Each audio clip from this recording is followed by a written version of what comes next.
PSL 2026 ټوټل 9 میچونو شو خو په غټو غټو کلاړیانو باندې غټ غټ جرمانه ولګېدلې په شاهین افریدي په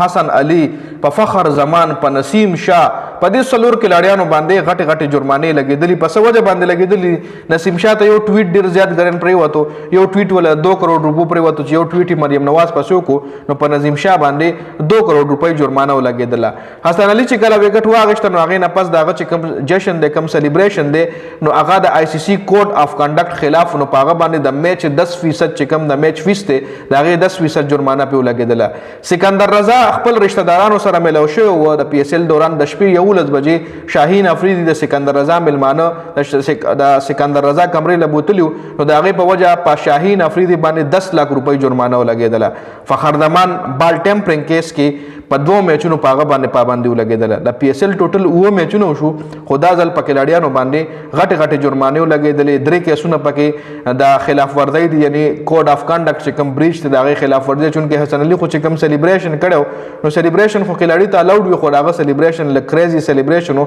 دغه په وجه پاغه باندې د میچ چې کم فیس ته دغه 10% پاغه جرمانه لګیدلې و نو ټوټل په دې سلور کلاډیانو باندې غټ غټ جرمانه ولګیدلې